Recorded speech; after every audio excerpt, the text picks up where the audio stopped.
Hello दोस्तों, welcome to Arjun Warrior education channel. आज से हम लोग समान अध्ययन का प्रैक्टिस सेट स्टार्ट करने जा रहे हैं, जिसमें 50 क्वेश्चन होगा। यह आपको कम से कम 100 सेट हम करवाएंगे। आपके आने वाले सभी एग्ज़ाम के लिए अति उपयोगी होगा, खासकर बिहार के लिए, यूपी एग्ज़ाम के लिए अति महत्वपूर्ण होगा। ठीक है, चलते हैं। फर्स्ट क्वेश्चन क्या कर रहा है कि भारत में पर्यावरण संरक्षण अधिनियम कब पारित हुआ? तो पर्यावरण संरक्षण अधिनियम पारित हुआ है 1986 में। भारत में पर्यावरण संरक्षण अधिनियम कब पारित हुआ है? 1986 में। नेक्स्ट क्वेश्चन का रहा है आपको कि निम्नलिखित में से एक कृत्रिम परितंत्र है। कृत्रिम मतलब होता है आर्टिफिशियल। देखिए, वन जो है नेचुरल है, ये भी नेचुरल है, ये भी नेचुरल है। झील, वन, समुद्र, ये सब क्या होता है? प्रकृति का दिया हुआ है। किसका दिया हुआ? प्रकृति का। बट बगीचा क्या है? कृत्रिम है। बगीचा हम लोग लगाते हैं। ठीक है। नेक्स्ट क्वेश्चन का आ रहा है कि निम्नलिखित में से कौन सर्वाधिक ग्रीन हाउस इफेक्ट करती है? सर्वाधिक ग्रीन हाउस इफेक्ट कौन करती है? तो सर्वाधिक ग्रीन हाउस इफेक्ट का मतलब करती है तो जलवाष्प करती है। कौन? जलवाष्प सर्वाधिक ग्रीन हाउस इफेक्ट करती है। कौन? जलवाष्प। ठीक है। नेक्स्ट क्वेश्चन है कि भारत के मुख्य दक्षिणतम बिंदु कौन है? मुख्य दक्षिणतम बिंदु का बात करेंगे भारत के, तो कौन है? तो यह है कन्याकुमारी। भारत के मुख्य दक्षिणतम बिंदु कन्याकुमारी। कौन? कन्याकुमारी भारत के मुख्य दक्षिणतम बिंदु। आगे है कि भारत में किस प्रकार का वन सर्वाधिक पाया जाता है? तो भारत में किस प्रकार का वन सर्वाधिक पाया जाता है? तो उष्णकटिबंधीय पर्णपाती वन। पर्णपाती वन का मतलब होता है पत्ता बार बार क्या होता है, नए सिरे से पत्ता को लगना, पतझड़ हो जाना, ये पर्णपाती। उष्णकटिबंधीय पर्णपाती वन। ठीक है, भारत में सर्वाधिक पाए जाने वाला वन है। ठीक है। आगे नेक्स्ट क्या है? नेक्स्ट क्वेश्चन का रहा है, देखिए नेक्स्ट क्वेश्चन, इनमें से कौन सा सही है? क्या बोला है? कौन सा सही है? हिमालय के पश्चिम भाग की अपेक्षा पूर्वी भाग में अधिक विविधता पाई जाती है। हिमालय के पश्चिम भाग की अपेक्षा पूर्वी भाग में अधिक विविधता पाई जाती है। आगे, हिमालय के पश्चिम भाग की अपेक्षा पूर्वी भाग की चौड़ाई अधिक है। चौड़ाई अधिक है, ये गलत है आपका। ये सही है, फर्स्ट सही है। हिमालय के पश्चिमी भाग की अपेक्षा पूर्वी भाग में अधिक विविधता पाई जाती है। केवल वन आंसर सही होगा। केवल वन आंसर क्या होगा? सही होगा। नेक्स्ट क्वेश्चन का रहा है कि अरब सागर में गिरने वाली भारत की सबसे बड़ी प्रायद्वीप ये नदी कौन है? प्रायद्वीप ये अरब सागर में, किसमें? अरब सागर में गिरने वाली सबसे अधिक बड़ी प्रायद्वीपीय नदी कौन सा है? तो यह है नर्मदा। क्या है? नर्मदा। तो ये देखिए, अरब सागर में कौन कौन गिरती है? तो सीमांता मतलब सिंधु, माही, नर्मदा, ताप्ती, ये सब किस में गिरती है? अरब सागर में। नेक्स्ट क्वेश्चन का रहा है कि चाय की खेती के लिए निम्न में से कौन सी मिट्टी सबसे अधिक उपयुक्त है? किसके लिए? चाय की खेती के लिए निम्नलिखित में से कौन सी मिट्टी अति उपयुक्त है? तो चाय की खेती के लिए अम्लीय मिट्टी अति उपयुक्त है। किसके लिए? चाय की खेती के लिए कौन सा मिट्टी? अम्लीय मिट्टी अति उपयुक्त है।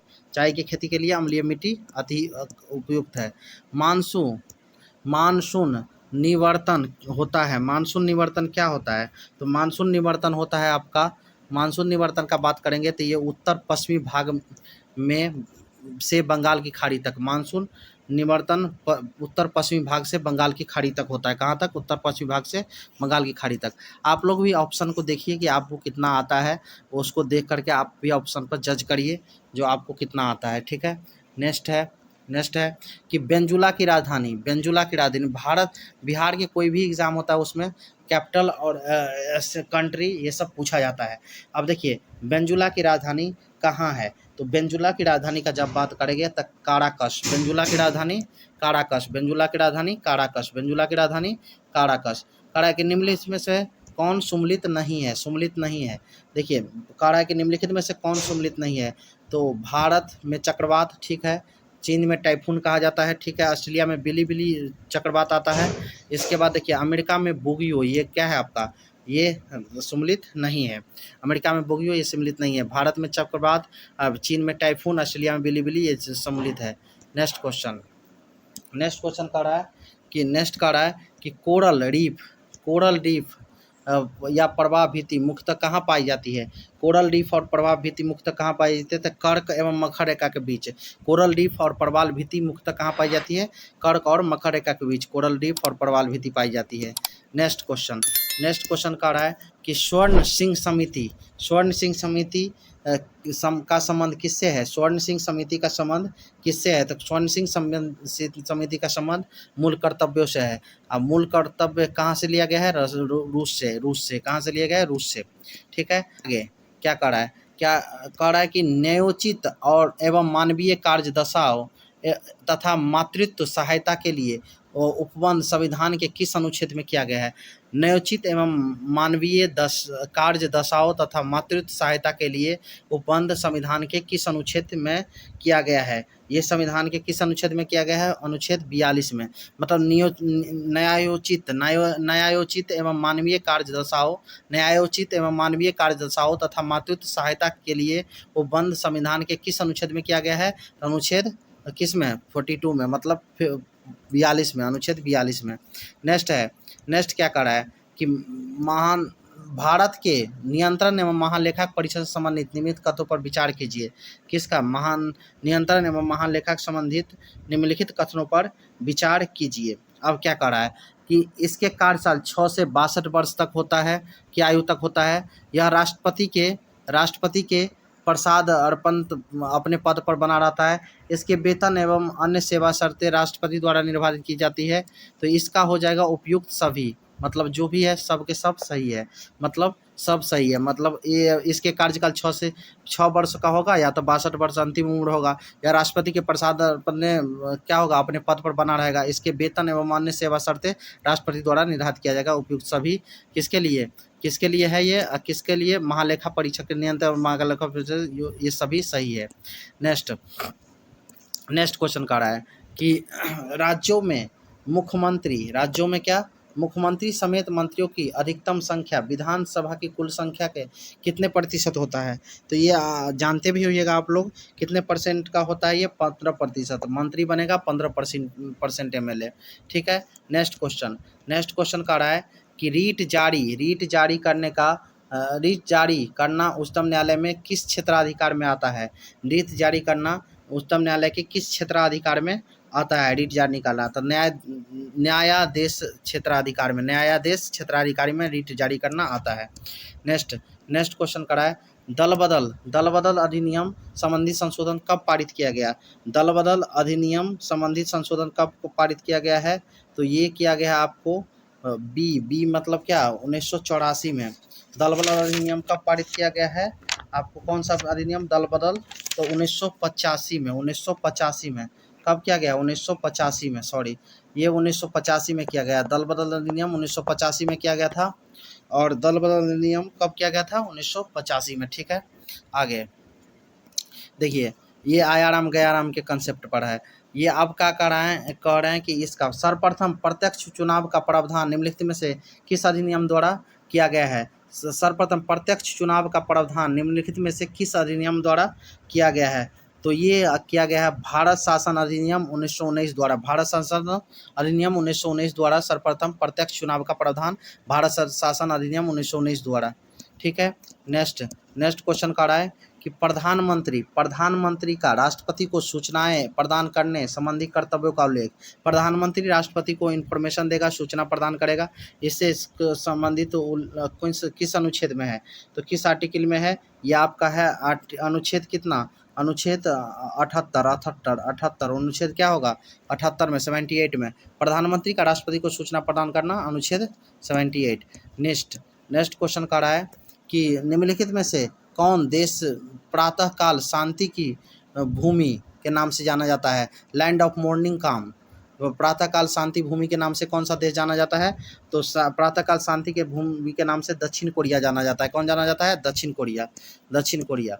नेक्स्ट, विश्व जल संरक्षण दिवस कब मनाया जाता है? विश्व जल संरक्षण दिवस कब मनाया जाता है? 22 मार्च को। देखिए, विश्व जल संरक्षण दिवस 22 मार्च को मनाया जाता है। कैसे याद रखेंगे? पहले जल आया, फिर पृथ्वी, फिर क्या? पहले जल में कितना? 22 मार्च, और अब पृथ्वी 22 अप्रैल। जैव विविधता कब? जैव विविधता का बात करेंगे तो ये कितना, अप्रैल के बाद मई, 22 मई, ये तीनों क्या है, लगातार। ठीक है, नेक्स्ट कह रहा है कि स्वदेशी और बहिष्कार आंदोलन का अनुमोदन कांग्रेस के किस अधिवेशन में हुआ था? स्वदेशी और बहिष्कार आंदोलन का अनुमोदन कांग्रेस के किस अधिवेशन में हुआ था? तो बनारस अधिवेशन 1905 में, बनारस अधिवेशन 1905 में हुआ था। स्वदेशी और बहिष्कार आंदोलन का अनुमोदन कांग्रेस के बनारस अधिवेशन में हुआ था 1905 में। ठीक है, 1905 में। कह रहा है कांग्रेस की कार्य समिति में भारत विभाजन का प्रस्ताव कब पारित किया गया था? कांग्रेस के कार्य समिति में भारत विभाजन का प्रस्ताव कब पारित किया गया था? 14 जून 1947 को, 14 जून 1947 को। ठीक है, अब नेक्स्ट क्वेश्चन कह रहा है कि संविधान सभा की प्रथम बैठक के आयोजन किस गवर्नर जनरल द्वारा किया गया था? तो ये लॉर्ड बेवेल द्वारा संविधान सभा की प्रथम बैठक का आयोजन किस गवर्नर जनरल द्वारा किया गया था? लॉर्ड बेवेल द्वारा। ठीक है, नेक्स्ट क्वेश्चन कह रहा है कि मंगल पांडे ने स्वतंत्रता संग्राम की शुरुआत की। इसके उपरांत ब्रिटिश सरकार द्वारा उन्हें कब फांसी दी गई थी? मंगल पांडे को कब फांसी दी गई थी? तो 8 अप्रैल 1857 को, 8 अप्रैल 1857 को। बहावी आंदोलन कह रहा है कि बहावी आंदोलन का प्रमुख क्षेत्र नहीं रहा है। बहावी आंदोलन का प्रमुख क्षेत्र कौन नहीं रहा है? तो ये असम नहीं रहा है, बंगाल और संयुक्त प्रांत में हुआ है। संयुक्त प्रांत यूनाइटेड प्रोविंस किसको बोलते हैं? यूपी को। प्रेजेंट में क्या है ये? यूपी। तो इसको बोलते हैं। तो ये बंगाल और संयुक्त प्रांत में हुआ था, जबकि असम में बहावी आंदोलन का क्षेत्र नहीं था। नेक्स्ट क्वेश्चन कह रहा है पुस्तक एरिया ऑफ डार्कनेस के लेखक कौन है?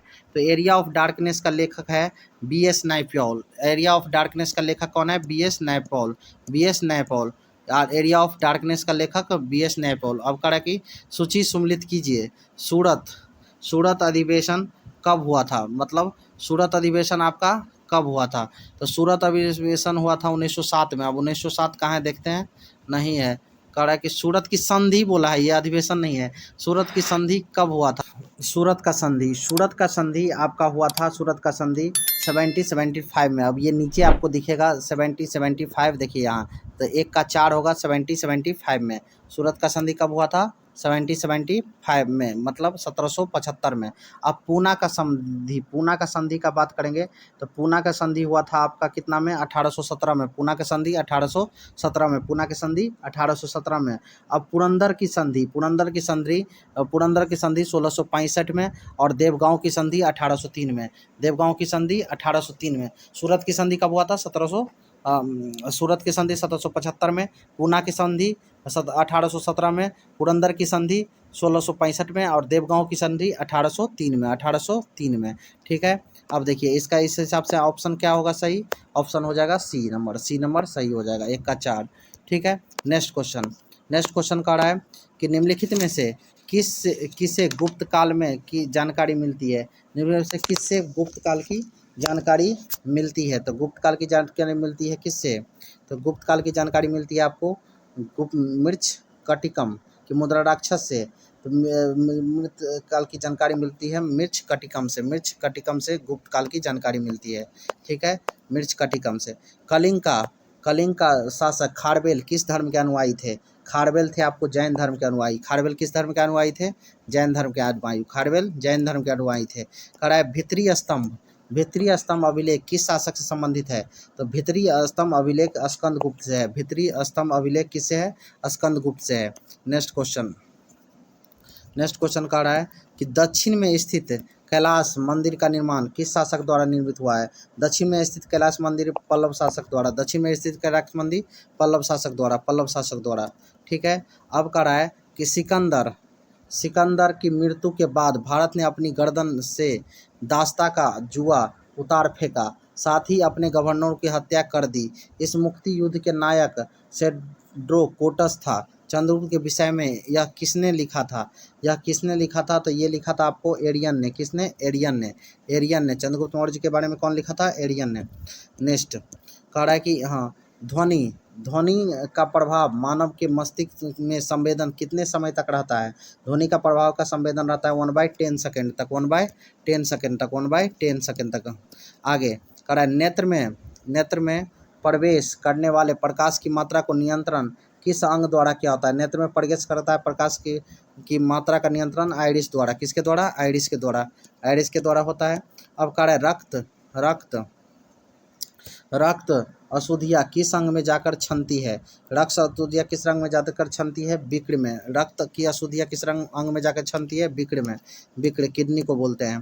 कह रहा है रक्त का कितना प्रतिशत भाग प्लाज्मा होता है? रक्त का कितना प्रतिशत भाग प्लाज्मा होता है? तो रक्त का कितना प्रतिशत भाग प्लाज्मा होता है? 55 से 60%। 55 से 60%।